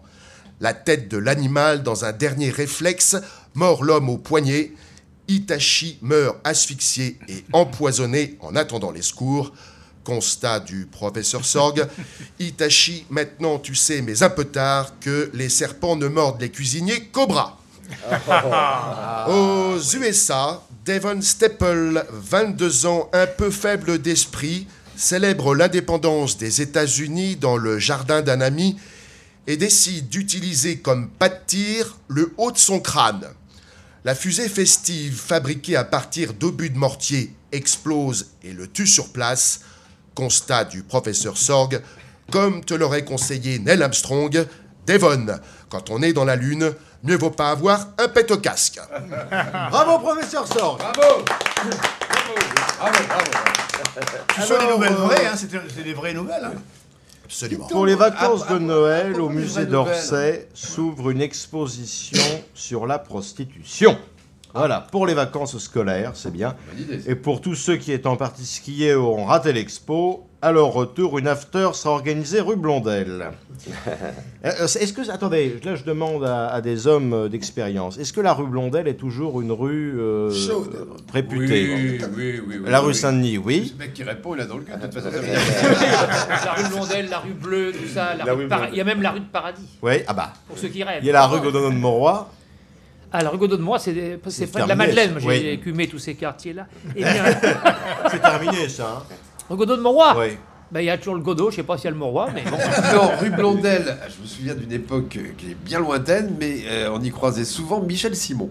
Oui. Ah oui, qui connaissait tout le monde par toutes les filles par leur prénom. Ça a beaucoup augmenté ces temps-ci. Dis donc, au niveau blague, la dernière blague de Mathieu, vous en avez entendu parler, Paul, là, qu'il a planqué un carton dans les toilettes d'un avion en revenant de l'île Maurice. L'île Maurice, ouais. Non, il a planté un carton avec un petit minuteur dans les chiottes. Tout le monde a cru que c'était une bombe, alors que c'était pas vrai. Non, c'était ma c'est amusant, ça, Mathieu. Mais comment ta femme n'est pas une bombe? C'est forcément des crétins qui ont fait ça, c'est évident. Personne n'en parle. Oh, bah si. Si, on en parle encore ce matin, c'est un connard. Oui. Ah, on sait qui c'est. Oui, c'est un connard, il a été arrêté. C'est un un militaire à la retraite. Oui, mais alors écoute, j'espère franchement qu'il va morfler parce que c'est vachement grave. C'est très grave, c'est très grave. Serge a quelque chose à dire, je pense. Oui, à propos de Michel Simon, qui en effet fréquentait la rue Blondel, la rue aux Ours, il était dans un de ces bistrots, comme ça, il y a une vieille prostituée qui entre et qui dit donne-moi un jean, j'en peux plus. Si je comptais toutes les bites que je me suis enfilées, on pourrait faire le tour de la Terre. Et Michel Simon la prend au mot. Attends, assieds-toi. Tu as commencé à quel âge? Elle dit 16 ans. Très bien. Et, tu as combien depuis 16 ans, tu as travaillé pratiquement tous les jours? Oui, alors il note. Et combien ça fait de jours depuis? Quel âge elle a, etc. Combien tu fais de passes par jour? Elle lui donne la moyenne, je sais pas moi. Et puis, quelle est la longueur moyenne? Elle la lui donne aussi. Et là, il fait le calcul, il additionne tout, et il lui dit, le tour de la Terre, ma pauvre, t'es même pas arrivé à Fontainebleau. Mais, c'est ce que disait une prostituée à une autre dans le coin. Elle lui disait, tu sais, en effet, quelle heure il est? Il disait, bah, il est midi, mais si mon cul sonnait, t'aurais l'heure. Alors, j'ai été le témoin d'une scène. Ce que vient de raconter Serge m'y fait penser parce que ça ressemble un peu. J'étais encore journaliste, c'était en 72. Il y a eu un fait divers qui a énormément interpellé tout le monde. Ça s'appelle l'affaire de Bru en Artois, qui est une affaire énorme. Et j'étais là-bas pour Europe 1 avec Frédéric Pottier, etc. Et un jour, je vais au commissariat de police pour interroger je ne sais plus quel flic. Et j'attendais, il y avait un gendarme qui était en train de prendre à la machine le témoignage d'un type qui était en face de lui. Et le type dit au policier, je me sers de ma femme, etc., c'est une salope, etc. Et il dit, si on mettait bout à bout toutes les bites qu'elle a eues dans le cul, on pourrait aller de Saint-Omer à Béthune. Et à ce moment-là, le gendarme a dit, et j'y étais, il a dit, il s'est tourné vers le chef, chef, ça fait 53 km, est-ce que je le mets sur le rapport? Ça, je l'ai vécu. C'est extraordinaire, je l'ai vécu ça. Non. Alors, je l'ai vécu, je te le alors, promets. cher Pierre Douglas, je crois que vous aviez aussi couvert un jour la réunion syndicale des prostituées. Oui, absolument. Et vous y avez croisé? J'ai croisé Jean Rigaud. Et c'était en 74, c'était quand il y a eu pour la première fois. Immense artiste. Qui était Jean Rigaud? Ben écoute, je lui ai demandé qui était Mathieu, il savait pas. Là, je te dirai pas. Non, c'est qui est Jean Rigaud? Non, mais il y a des gens qui ne le savent pas. Mais Jean Rigaud était un immense chansonnier, humoriste des années 50, 60, etc., qui est mort à la fin des années 70, qui était un type extraordinaire et qui a été un des premiers à faire des sketchs où il mêlait les histoires un petit peu grivoises avec la politique. Et alors, qu'est-ce qu'il vous a dit au congrès? Et alors, j'étais pour RTL, je crois, et c'était la première fois qu'il y avait un congrès de prostituées qui était représenté par Ulla, qui était la porte-parole. Comme dans l'aventure, c'est l'aventure, au début du film, où il y a le congrès des prostituées. Voilà. Aussi. Et alors, il y avait un monde fou, c'était comment ça s'appelle? C'était à la Mutualité, la salle était pleine. Il y avait énormément de prostituées, il y avait beaucoup de gens, beaucoup d'hommes, etc. Et je me rappelle d'ailleurs, il y avait l'acteur Patrick Dewer qui était là. Oui. Et je lui ai dit, qu'est-ce que vous faites là? Il m'a dit, la dernière fois que je suis allé en voir une, elle m'a reconnu, elle m'a fait un prix. Alors je suis quand même venu pour la remercier. C'était merveilleux. Et alors, je vois Jean Rigaud assis au premier rang. Et je ne savais pas qu'un jour, je ferais le même métier que lui, ça. Et je lui dis, qu'est-ce que vous faites là? Il me dit, écoutez, mon petit gars, je vais vous expliquer, c'est extrêmement simple. Regardez, toutes ces prostituées qui sont à table là. Moi, quand je rentre chez moi le soir, ma femme me dit, t'as vu l'heure? T'as oublié le pain? T'as pas payé le chauffage? T'as pas payé la facture, etc. Quand je vais voir une prostituée, elle me dit, mon chéri, qu'est-ce que je peux faire pour toi? Tu veux te mettre là? Tu veux te mettre ici? Tu veux que je fasse comme si... Je suis venu les remercier. Avec elle, c'est toujours le bonheur. Il était venu pour ça. Les remercier, c'était extraordinaire. Ah, dis donc, oui, c'est sacré bonhomme que cela devait être. Ah, ouais. Faisons l'appel. Pour accueillir notre ami Pierre Douglas, le clan des chansonniers s'est mis en 4, ou plutôt en 8, avec Jean-Jacques Delaunay, Pierre Passot, Professeur Sorgue, Serge Viado, Juanito, Mathieu, Calia et Sylvain Collaro. Et Paul Duro. Et donc, avec Ils ont osé, disponible dans toutes les bonnes librairies, il offre pour Noël l'occasion de tirer des larmes de rire de politiques qui habituellement nous font pleurer d'angoisse. Pierre Douglas. Yeah. Ouais. Ça rime. Alors mon cher Pierre Douglas, vous savez que la dernière fois que vous étiez des nôtres, eh bien ma foi, nous recevions nos convives sous la forme d'un tribunal. C'est terminé, nous nous sommes dit que pour vous, il n'était point besoin de vous juger, nous vous connaissions assez, mais... L'heure est aujourd'hui aux cellules psychologiques, aux cellules de crise, alors nous allons en mettre une à votre disposition. Eh bien, la voici. Alors, vous avez d'abord le policier, Monsieur Passot, vous avez le médecin, Monsieur Mathieu, et vous avez le psychiatre, le professeur Tourette. Voilà. Je suis que docteur. Voilà. Et donc, chacun d'entre eux vont procéder à des questions afin que nous puissions remplir votre fiche et vous cerner un peu mieux. D'abord, les renseignements de police. Votre nom? Pierre Douglas. Pierre Douglas. Prénom? Pierre Douglas. Marcel. Marcel Pierre Douglas. Très bien, très bien, très bien, très bien. Votre situation? Je suis marié. Non, vous êtes assis. Ah oui. Je suis marié toujours avec la même femme. C'est bien. D'ailleurs, je dis sur scène, vous connaissez le secret de la longévité d'un couple? Pas encore. Toutes les semaines, on choisit un petit restaurant intime, rapport qualité-prix impeccable, avec un coin aux chandelles pour être en amoureux, peinard, etc. Elle y va le mardi, j'y vais le vendredi. Voilà. C'est super. Très bien. Excellent. Nationalité, il y a un S à nationalité, je ne sais pas pourquoi, mais votre nationalité, mon cher Pierre. Française. Vous êtes français? Oui. Fier de l'être? Fier de l'être. C'est Prouvez-le. Alors, question grave. Je peux chanter la Marseillaise, vous voulez. Où étiez-vous hier soir? Où j'étais hier soir, à quelle heure? Ah, c'est moi qui pose les questions. Oui, mais les jésuites répondent toujours par une question. J'ai bien entendu. Eh bien, hier, je suis allé signer mon petit bouquin dans une librairie de Cherbourg. Et je suis rentré à 11h du soir chez moi. J'ai fait l'aller-retour dans la journée pour aller signer hier après. Vous en avez vendu combien? J'en ai vendu 29. Ça paye pas le repas, ça? Non, mais en général, j'en vends 14, donc c'est mieux. Ah, c'est mieux, bravo. Eh bien, cool, c'était, je crois, les Alors, premiers renseignements de on police dont rappelle nous avions d'ailleurs besoin. que le bouquin en question s'appelle Ils ont osé aux éditions de l'Archipel et qu'il est disponible dans toutes les librairies. Maintenant, la consultation médicale. Oui, c'est moi-même. C'est ma voiture, c'est normal. Voilà, je dis ce que je veux. Bon, alors je suis le professeur de ficelle, parce que je suis marabout.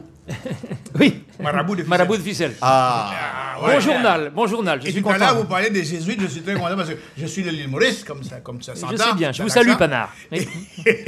Et j'étais chez les jésuites pendant 14 ans. Eh ben, je suis triste pour eux. Et le jésuite te répond toujours à une question par ta question. Absolument. Je lui dis, pourquoi vous répondez à ma question par une autre question? Il me dit, qui vous a dit ça? Voilà. T'as l'air couillon. Et c'est un jésuite qui est avec un, Oui, avec un allez-y. Bernardin. Ils sont tous les deux place de la Concorde. Et Bernardin demande au jésuite se trouve où l'église de la Madeleine? Il dit c'est juste en face. Il dit vous trouverez jamais. C'est magnifique. C'est magnifique. Je déteste qu'on soit plus drôle que moi. Alors, je vais poser ma première question. Voilà. Posez là où vous voulez. Ça y est, c'était ma première question. Voilà. Alors, comment vous sentez-vous ce matin? Je me sens pas mal. Non, est-ce que vous êtes senti ce matin? Non, mais je suis venu me faire sentir par les autres, c'est pour ça que je suis D'accord. Non, D'ailleurs, nous, on peut vous sentir. vous parlez de prostituées de la...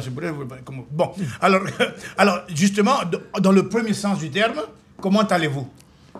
Je tale pas mal. Oui, mais... Jeu de mots. Plus que ça. Bon, je ne vous fais pas un petit... Non, je vais bien, ça va. Et pourquoi on me pose cette question? Je suis obligé de vous poser ça. Est-ce que vous avez des problèmes particuliers? Non, j'ai pas de problème particulier. Médicaux, rien du tout? J'ai des problèmes simples. Ah. Pas de problème particulier. C'est entre nous, ça n'ira pas plus loin. Si c'est entre nous, c'est absolument impossible que je vous le dise. Un peu de raideur, d'arthrose, peut-être? J'ai une raideur, une vieille ancienne raideur qui revient de temps en temps dans le genou, mais sinon ça va. Est-ce que c'est une raideur digeste? C'est une raideur. C'est une raideur digeste. Est-ce que ce matin, C'est une sélection aujourd'hui. Est-ce que ce matin, en vous réveillant, vous avez fait le chapiteau? Non, j'ai pas fait pipi sur la lunette. Non. J'ai pas fait le chapiteau. Alors, on va vous prendre une température, c'est normal, hein? Oui, par où? Ben voilà. Quel est l'endroit que vous préférez? L'aisselle. L'aisselle. Oui. Vous faites l'aisselle le matin, vous? Et puis je lis Stéphane Hessel aussi. Je suis très porté sur les aisselles. Mais les selles, on sait d'où ça sort aussi. Oui, c'est bien de l'avoir souligné. C'est bien. Oui. S'il dit les selles, il préfère. Alors. Il y a une dame qui s'allonge devant le médecin qui lui dit « Je veux prendre votre température ». Alors il lui dit « Allongez-vous ». Alors il lui dit « Mais je veux prendre votre température dans le nombril ». Alors il s'allonge sur elle et puis il lui dit « Mais c'est pas le nombril ». Il me dit « C'est pas le thermomètre non plus ». Là, je rigole beaucoup.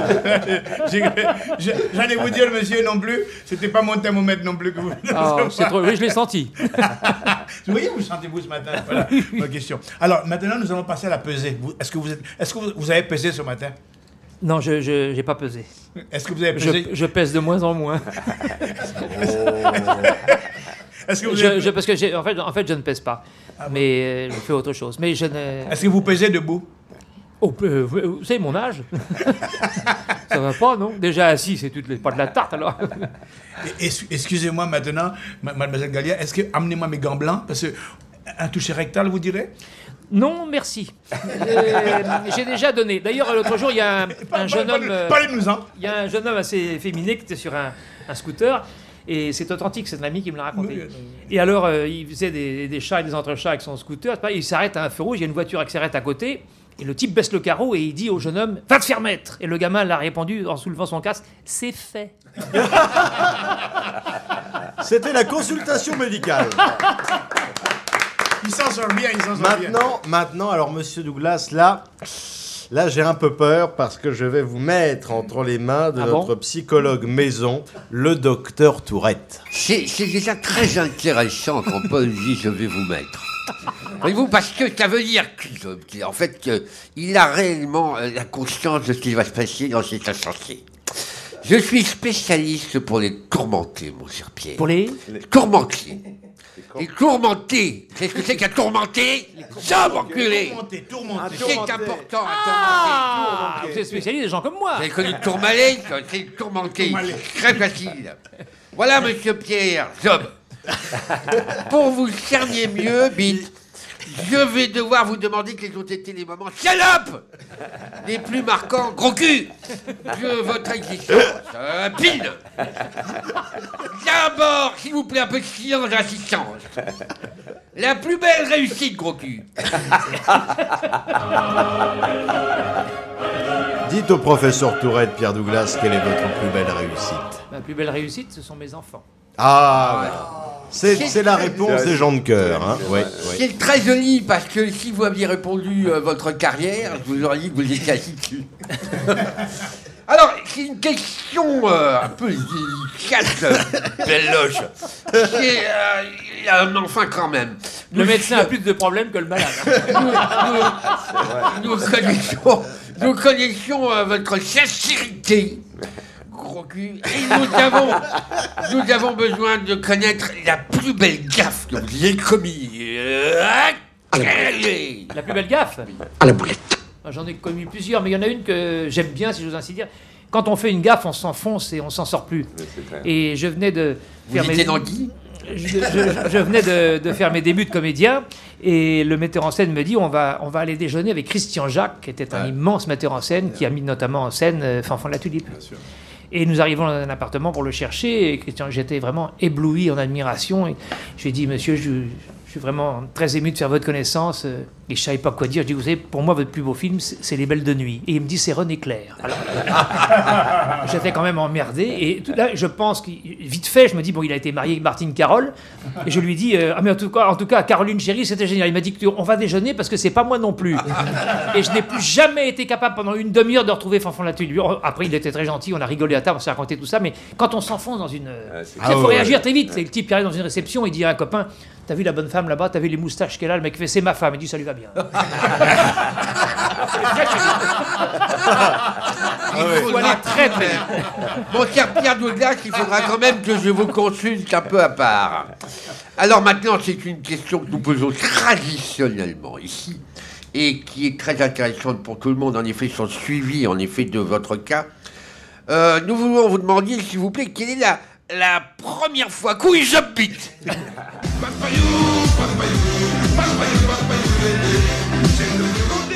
Quelle est votre première fois, Pierre Douglas? La première fois, j'avais 7 ans. Ah oui. De quoi Il s'appelait Émile. C'était le jour de mon anniversaire. Elle en avait 63. Et le jour de mes... Je ne savais pas que c'était une émission comique. Et alors, j'avais oublié. Le jour de mes 7 ans, j'ai dit à table à mes parents, j'ai dit quand je serai grand, j'irai sur une scène et je ferai rire les gens. Et ça a été la première fois de ma vie que j'ai fait rire parce que mon père n'en a pas cru un mot. Et tu commences quand? Je commence dès que tu seras sorti. Ah, c'est superbe, hein? Superbe anecdote. Superbe anecdote. Alors écoutez, chers policiers, chers médecins, chers psychologues, est-ce que vous pensez Pierre Douglas apte à répondre aux questions de l'enquête? Oui. Pour autant qu'il n'ait pas pris le melon. Ah. Ce qui est mon mot patronymique. Et moi je dis, il aura des pépins. Pour le melon. Il est apte ou il est pas apte? Il est apte. Totalement, bien sûr. Il est non seulement apte, mais très très franchement, son bouquin est fantastique. Je l'ai lu du début jusqu'à la fin, et je peux vous dire une chose, qu'il faut vraiment que ça, dans tous les bouquins de consultants un petit peu pour les tourmenter, il faut qu'il y soit. Première question. Combien de bons mots constituent le livre?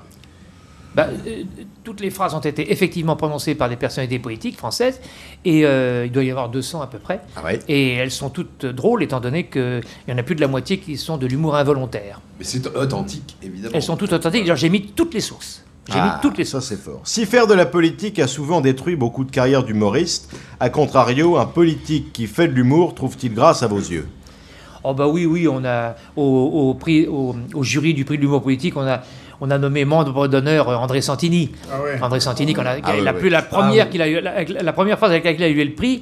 Arpaillange. C'était Arpaillange, oui, qui était garde des Sceaux. C'était en 87, je crois, 88, pendant la cohabitation, ou juste après. Et un jour, M. Arpaillange à l'Assemblée avait dit nous avons. Il y a eu 28 évasions cette année et on a repris 29 détenus. Alors, ça avait impressionné, et c'est là que Santini avait dit Saint-Louis rendait la justice sous un chêne et Arpaillange la rend comme un gland. C'était son premier prix. Mais justement, Santini, il s'approprie des rues, il recycle ou il s'approprie pas, il en cherche. Et comme il a de l'humour, il en trouve. Oui. Il avait dit un jour, Édith Cresson, à force de descendre dans les sondages, elle finira par trouver du pétrole. C'est pas vrai. Mais c'est lui qui l'a dit le premier. Oui. Et il avait aussi dit à l'enterrement de Mitterrand, on n'en avait pas tant fait pour Giscard. Voilà, ça c'est très gros. Et Patrick Devedjian, la phrase, il a dit, il y a eu tellement de monde à mon enterrement, j'ai décidé de ne pas y aller. Lorsqu'un politique sort une énormité, déplorez-vous qu'en quelque sorte il vous vole votre métier? Oh, pas du tout. Il alimente le stock de conneries qu'on va essayer de sélectionner au cours des réunions du jury. Parce qu'il faudrait quasiment parfois co-signer les textes de scène avec les politiques. Hein. Ah oui. D'ailleurs, Amadou disait il travaille pour nous. Oui, mais alors justement, j'allais vous parler de Jean Amadou qui lui avait une chose encore plus étrange, c'est que parfois il attribuait certains bons mots à des politiques alors qu'il n'avait rien à voir avec ça parce que ça le dédouanait lui. Et Laurent, vous savez ce que dit Laurent Fabius d'un tel, par exemple, alors que Laurent Fabius n'avait jamais dit ça. Ah bah ça, c'est une technique de texte, c'était très drôle, c'est très bien. Il leur appropriait des phrases qu'ils auraient très bien pu dire. Donc on ne sait plus sur scène si c'est la vérité ou pas, mais on s'en fout, donc les gens s'amusent. Un politique qui prétend ne jamais avoir menti, ne fait-il pas simplement un mensonge de plus? Oh bah bien sûr. Hein, oui. Bien sûr. Parce qu'on s'aperçoit aussi que selon les époques, ils disent exactement le contraire. On a ressorti à Juppé son programme de 95, de 96, ça n'a plus rien à voir avec aujourd'hui. Avez-vous entretenu des relations amicales avec des politiques que vous malmeniez sur scène? Bien sûr. Oui. Bien sûr. Oui. J'ai été reçu plusieurs fois à déjeuner à l'Élysée quand Mitterrand était président de la République. Je ne me suis pas gêné pour m'en occuper sur scène. Et vous avez été reçu par qui? Non, mais j'ai... Bien reçu? Ah oui, c'était très, très, très amusant. Et un jour, d'ailleurs... on était très heureux de vous inviter. Il aimait bien les artistes, et figurez-vous qu'il aimait beaucoup ce couple d'opérettes qui s'appelait Marcel Merkès et Paulette Merval. Oui. Et un jour, on a déjeuné à l'Élysée avec Marcel Merkès et Paulette Merval. On était une dizaine. Et Mitterrand me dit... savez-vous que hier, à votre place, Marchais était assis là? Je dis, c'est pas possible. Il me dit, si, Marchais était assis là. Et puis, il était de très bonne humeur. Il me dit, vous voulez pas l'imiter une seconde, là, hein? Et je l'ai regardé et j'ai dit, François, passe-moi le sel. Alors Mitterrand s'est marré, il a dit, vous savez qu'il le fait bien, il le fait bien. Et puis quelques mois plus tard, je vais faire l'émission L'Académie des Neufs. Et je crois que c'était encore Foucault qui a animé ça. Et on était plusieurs artistes invités et on devait faire une affirmation à laquelle le public devait adhérer ou ne pas adhérer. Et tout le monde a fait une affirmation. Et moi, j'ai dit, j'ai tutoyé le président de la République à sa table devant lui à l'Élysée il y a 6 mois. Et tout le monde a dit, c'est pas vrai. Et il y a un jeune qui a dit, moi, je pense que c'est vrai. Alors Foucault m'a fait raconter l'anecdote. Et le mec a gagné un voyage, je sais pas où, pendant 15 jours. Et il m'a envoyé une carte postale. Mais c'était vrai ou pas? Mais c'était complètement vrai. Et tu sais comment on appelait Merkès Merval chez Phonogramme à l'époque? Puisqu'ils étaient chez Non. M&M. Vous qui êtes au prix de l'humour politique depuis plusieurs dizaines d'années, même si ça ne se voit pas, constatez-vous que l'humour des politiques provient de plus en plus de bourde et d'ignorance que de la volonté de faire un mot d'esprit comme autrefois? Ça vient très rarement de la volonté, mais l'ignorance assez souvent, l'involontaire aussi, Et puis le fait de ne pas se rendre compte très bien de ce qu'il dit. Je me rappelle un jour avec ma femme et ma belle-mère, on était en train de regarder le journal télévisé chez moi. Chirac était président de la République et il était interviewé sur le progrès, tout ce qui change, etc. Et à un moment donné, il a dit « L'avenir n'est plus le même que dans le passé ». Oh, formidable. Et je dis à ma femme et à ma belle-mère, est-ce que vous avez entendu ce que vient de dire le président de la République? Ils m'ont fait, non, il n'a pas eu le progrès. Je dis, mais écoutez bien, il a dit, l'avenir n'est plus le même que dans le passé. J'ai sorti ça sur scène pendant je ne sais pas combien de temps, et on comprend ce qu'il voulait dire. Mais c'est un peu la même chose que lorsque tu parles des impôts sur scène. Voilà. Avec le mot horizon. Voilà, exactement. Quand je dis, j'ai entendu Manuel Valls dire, je vois à l'horizon arriver la baisse des impôts, et j'ai regardé la définition du mot horizon, il y a marqué ligne imaginaire qui recule au fur et à mesure qu'on avance. Ah non, mais c'est... Et comment veux-tu que ça baisse? La baisse, c'est qu'elle se laisse. Alors, il y a un politicien qui a dit récemment, quand on n'a rien à se reprocher, on se sent bien. Mais c'est la signature qui est drôle, c'est Balkany.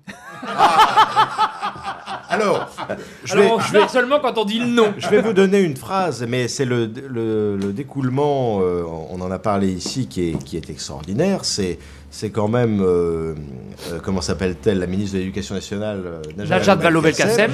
Elle était sur BFM et la journaliste lui demandait, enfin, Mme Belkacem, pourquoi absolument tenez-vous à supprimer l'apprentissage du latin? Et elle a dit, le latin, ça ne sert à rien. La preuve, le latin, on n'en a pas besoin pour rédiger son curriculum vitae. C'est merveilleux. C'est extraordinaire. C'est merveilleux. C'est quand même... Je l'ai dit à Nadine Morano, elle m'a dit, qu'est-ce qu'il y a de drôle? Je lui ai dit, bon, on l'entend. Trouvez-vous justice qu'un président naviguant en yacht soit tombé à l'eau et qu'un président ayant promis de prendre le train ait du mal à rester sur les rails? Ah ben c'est extrêmement compliqué. Vous savez que les anti-mitterrandistes disaient toujours, j'ai vu Mitterrand marcher sur le lac de Daumesnil, c'est bien la preuve qu'il ne sait pas nager. Donc quand on veut, hein. Non mais cela dit, c'est vrai qu'à l'époque par exemple, De Gaulle et Mitterrand, lorsqu'ils faisaient un bon mot, c'était travaillé, c'était écrit, tandis qu'aujourd'hui, c'est vraiment des bourdes d'ignorance. Alors aussi, peut-être que la multiplication des médias et des interviews qui arrivent comme ça à brut pour point dans leur journée de travail, ils sont pour quelque chose. Mais les chaînes d'infos, il y a 10 interviews par jour, donc les types tout le temps, ils ne peuvent plus maîtriser tout ce qu'ils disent, quoi. Oui. À quoi attribuez-vous le fait que les spectacles de chansonniers, qui étaient autrefois strictement parisiens, trouvent aujourd'hui plus de succès auprès du public de province? Même parce que les hommes politiques disent des conneries dans tous les départements de France. Oui, mais j'entends par là que... Sans frontières. Sans frontières. J'entends là-bas qu'aujourd'hui, dans les établissements où l'humour chansonnier se développe, eh bien, c'est plus souvent un public qui vient de province qu'un public parisien. Oui, mais il y a aussi le fait qui est général depuis fort longtemps, c'est qu'on n'a pas du tout les mêmes possibilités, le même choix de spectacle à Paris ou en province. Oui. On le voit bien d'ailleurs au Don Camillo, quand il y a une salle très très provinciale, le public est en général excellent parce qu'ils viennent faire la fête, ce qui n'arrive pas souvent dans les villes où ils se trouvent, les petites villes ou les villages, etc. Donc ils ont un choix. À Paris, il y a 150 théâtres, et il y a très peu de villes en France où il y a ça, même dans les grandes villes, et dans les petites villes, n'en parlons pas. Pour eux, c'est un événement de venir voir un spectacle à Paris. Les événements récents confirment-ils que si les humoristes parlent de moins en moins de religion sur scène, c'est moins par laïcité que par prudence? Oh, c'est un petit peu... Oui, c'est certainement pour les deux raisons. Moi, je pense qu'il faut parler de tout. C'est la manière. Hein. Oui. Alphonse Allais disait on peut rire de tout, mais on n'est pas obligé. Moi, j'aime beaucoup ça. Oui, moi, c'est j'aime très beaucoup joli. ça. Oui, parce que, bon, il y a des gens qui veulent crever l'abcès, il faut en parler, il faut pas... Mais en même temps, est-ce que les gens ont vraiment envie d'entendre? C'est un autre débat. Moi, depuis les attentats du 13 novembre, jusqu'à ces jours-ci, au début de mon tour sur scène, je dis, voilà, ça me fait vraiment plaisir qu'on soit si nombreux dans la salle, les artistes sont revenus, le public est revenu, c'est merveilleux, les jours qui ont suivi de l'attentat, j'ai dit, c'est même courageux parce que vous êtes venus quand même. Et c'est comme ça qu'on leur donnera tort et c'est comme ça qu'on va gagner et qu'on va garder notre liberté, notre égalité, notre fraternité. Donc les gens aiment bien qu'on évoque ça. Comme la chanson sur Charlie Hebdo que j'ai faite l'année dernière. Les gens, ils rigolent pas du tout. Et que vous aviez interprété la première fois au Clan des Chansonniers, exactement. 2 jours après les événements de Charlie Hebdo. Exactement. Confirmez-vous par votre carrière qu'en humour, comme en politique, comme dans la prostitution, il faut mieux commencer jeune? Je ne suis pas un bon exemple parce que j'ai commencé à 36 ans. Donc, oui, mais vous avez commencé dans les médias bien avant. Oui, bien avant, mais comme journaliste. Mais sur scène, j'ai quand même démarré tard. Grâce à Thierry Leluc. Alors, Grâce à Thierry voilà, Leluc. là, on vient d'évoquer la jeunesse. Maintenant, rêvez-vous, ainsi que votre homonyme Kirk, d'atteindre le siècle? Je sais pas. Parce que vous savez qu'il a fêté ses 99 ans la semaine dernière. Oui. Oui. Oui, Kirk Douglas, il est toujours vivant. Oui, oui. Mais je l'ai vu à la télé. Bon, c'est fait un petit peu de peine parce que il est à côté de tout, quoi. Donc il n'est pas lucide. Puis pour Michael et sa famille, c'est pas marrant parce que il est très bon. À 99 ans, c'est normal qu'on soit quand même physiquement, à tout point de vue, abîmé.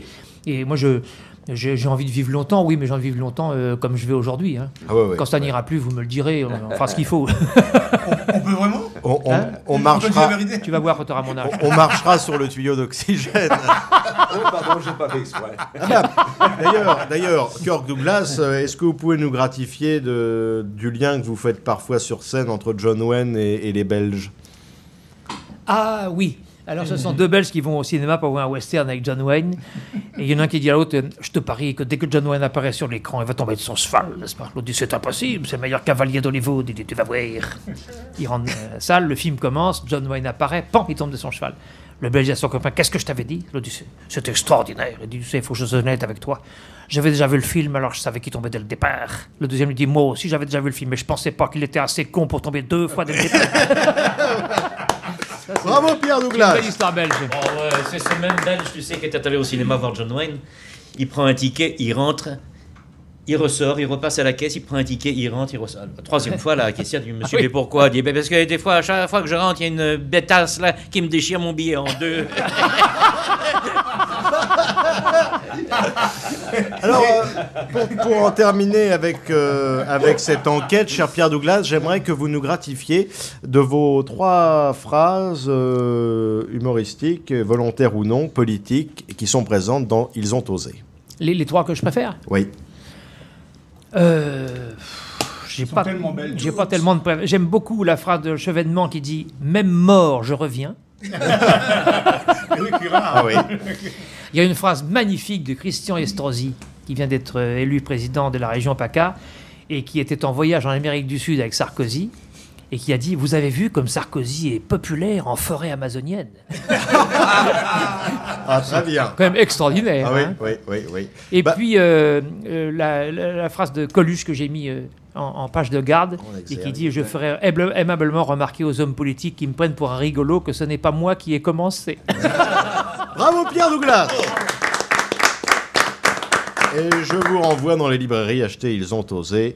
Superbe cadeau pour les fêtes. Alors, cher Pierre Douglas, avant de nous quitter, eh bien, vous avez repris votre cher art de la chanson d'actualité. Aujourd'hui, pour nous, c'est à vous.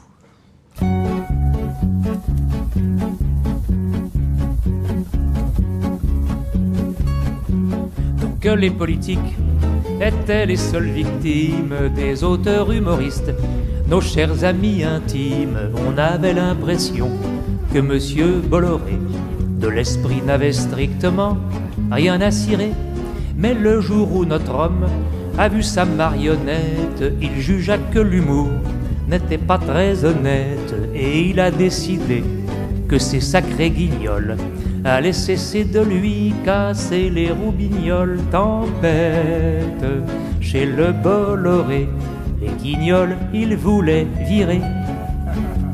Mais notre grand patron ne croyait pas possible qu'à gauche comme à droite on juge inadmissible de priver le public du moment de bonheur que les guignols offraient un peu avant 20h. Ils gardent l'émission, mais ils changent l'horaire. Pire, on ne verra plus nos chers guignols en clair.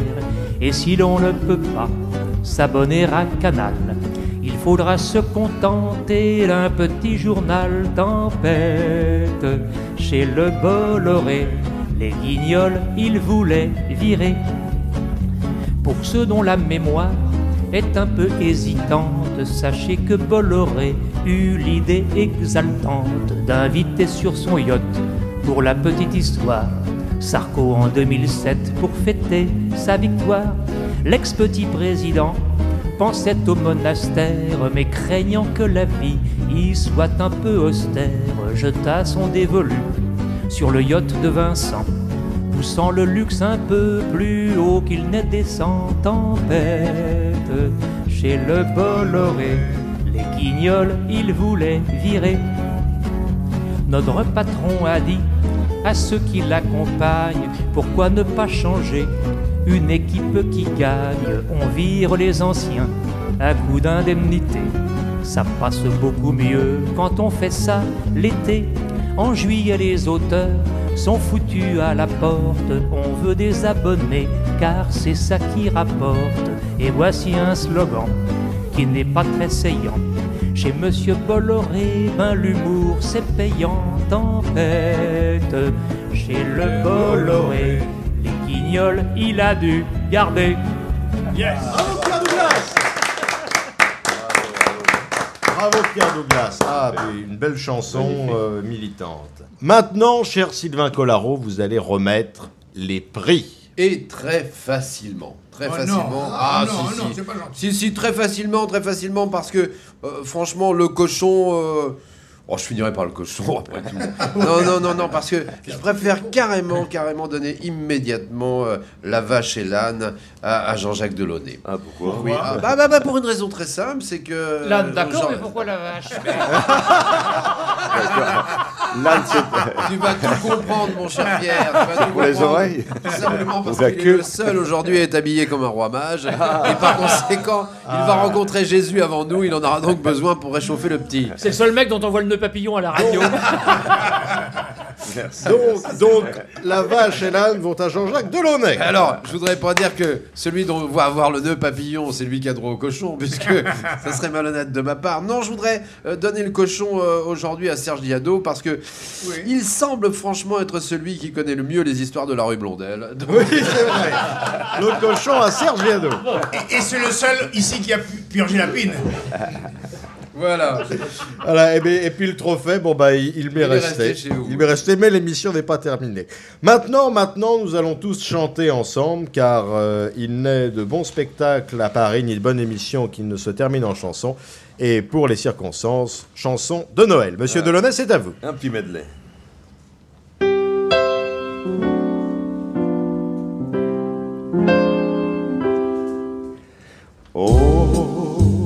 Quand j'entends chanter Noël, j'aime à revoir mes joies d'enfant.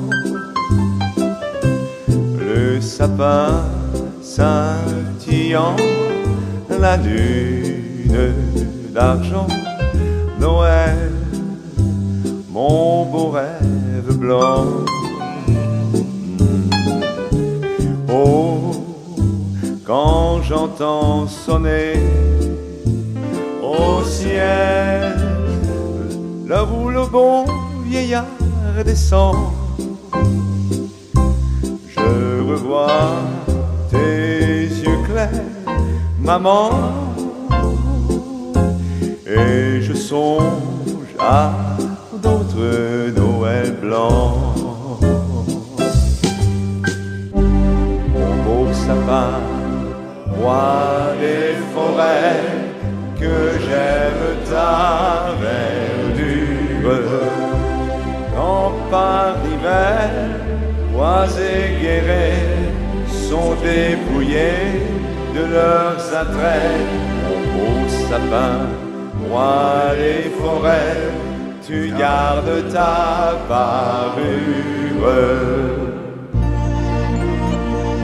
Douce nuit, sainte nuit, dans les cieux, l'astre luit, le mystère annoncé s'accomplit. Cet enfant sur la paille endormi, c'est l'amour infini. C'est l'amour infini.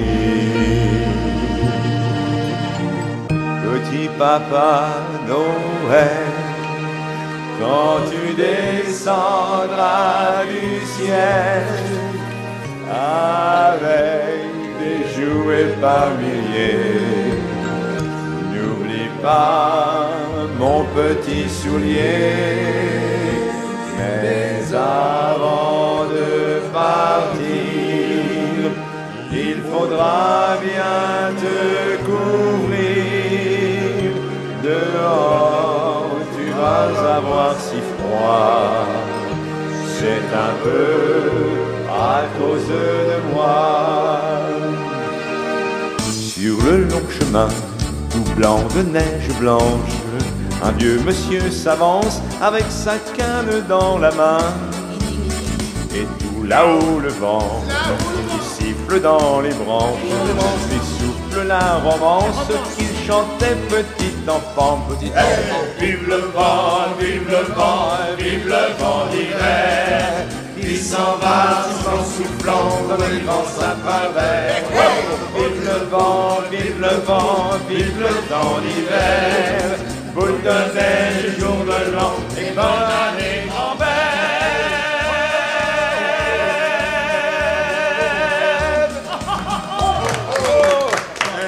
Et ma grand-mère.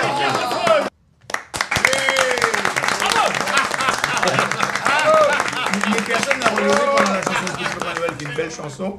Mon ami qui est à côté de moi, et puis Douglas qui était mon ami jusqu'à l'heure, a dit « Mais avant de partir, qu'est-ce que tu as dit après ?» Je me rappelle plus. Il faudra bien te reluire. Ça, c'est pas gentil. Et moi j'ai dit il faudra bien me couvrir. Bah, j'ai entendu également boule de neige et jour de gland.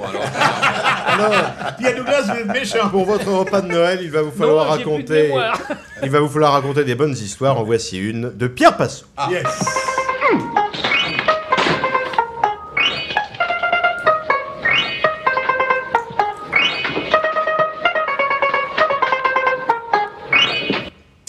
Ça se passe précisément pendant les vacances de Noël. C'est un petit garçon, oui, c'est de saison. Un petit garçon qui est chez ses grands-parents et qui se met à hurler « Je veux un vélo! Je veux une console dernier modèle, et puis je voudrais un iPhone 6. » Alors il y a son frère qui dit « Mais t'as pas fini de crier comme ça, il est pas sourd le Père Noël. » Il y a le Père Noël, non, mais grand-mère, ouais. Bravo! Bravo Pierre Passot!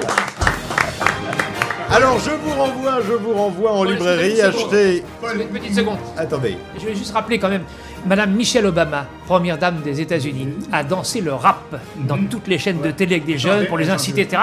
Et ça a donné l'idée à Madame Chirac de danser le sirtaki avec le candidat républicain Donald Trump, qui, pour la circonstance, va coller sa moumoute avec du superglue. Voilà. Alors, pour trouver d'autres perles, allez en librairie, vous trouverez Ils ont osé de Pierre Douglas. Et puis pour le reste, eh bien, vous le retrouverez sur scène au Don Camillo avec ses amis Sylvain Collaro, Mathieu, Jean-Jacques Delaunay. C'était le Clan des Chansonniers. Merci de l'avoir écouté. Joyeux Noël, à bientôt. Merci à l'ami Paul Dureau.